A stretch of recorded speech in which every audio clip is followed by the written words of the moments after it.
pas leur laisser. Il faut être confiant, mais les événements de ces dernières années nous prouvent avec Trump, le Brexit, que les sondages ne veulent rien dire. Donc gardons-nous de toute victoire prématurée.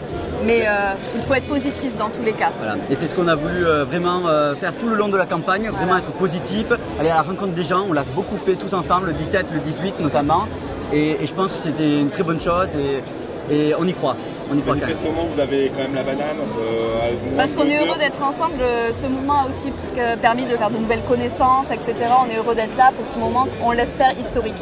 D'accord. Il y a quand même quelques rumeurs qui arrivent à vos oreilles un petit peu et qu'on aura des premières tendances. Not yet. Un petit peu quand même, on vous voit sur les portables. Un petit peu quand même, mais en fait ça vient de toutes parts et les rumeurs, comment dire, un coup elles disent blanc, un coup elles disent noir, donc moi j'essaie de rester un peu loin de tout ça et de voir le moment officiel. C'est là où sera le plus beau.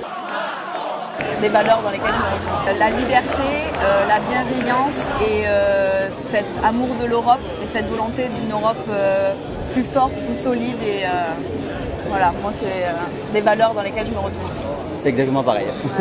Voilà, la bienveillance, hein, on la sent. Ah oui, oui. Vous êtes maître mot depuis le début. Ouais, depuis le début. Jamais taper sur les autres, ça ne sert à rien. C'est la politique dont on ne veut plus, clairement. Macron, président, Macron, président.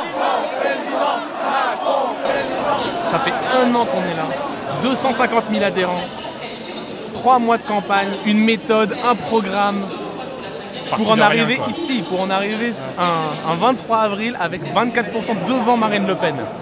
Devant Marine Le Pen. Et ça, c'est une performance. C'est une bulle, j'avoue, c'est la plus longue bulle qui n'a jamais explosé en fait.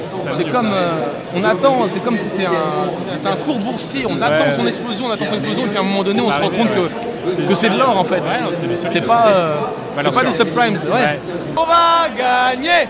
On va gagner. On va gagner.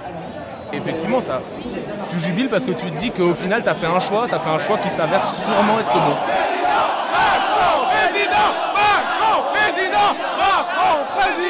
J'ai toujours été frustré, parce qu'il n'y a pas un seul exemple, de ne pas avoir un président de la République du centre-gauche.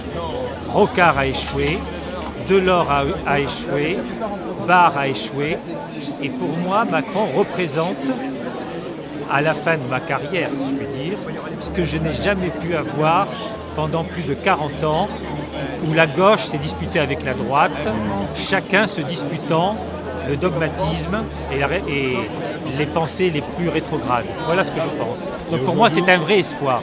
Deuxième source ministère de l'Intérieur. C'est énorme. Okay. Les premières nouvelles de moi chez moi, de ma famille, et effectivement c'est positif. Quand on voit qu'Emmanuel Macron est en premier avec 28%, c'est rassurant. Bon, ça reste un village, mais j'y crois, moi j'y crois. Un petit village dans le sud-ouest. Gas.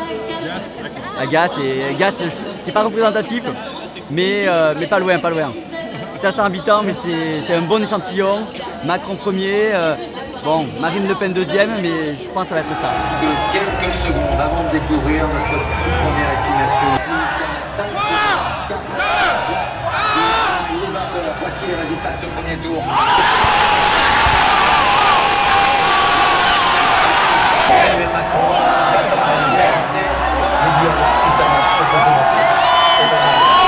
On a eu des doutes jusqu'au dernier moment parce que sur le terrain on voit de tout, il y avait beaucoup d'indécis, mais le résultat est là et ça c'est aussi les campagnes sur le terrain, c'est tout ce qu'on a fait, toutes les équipes sont tous là et on a tous fait du bon boulot.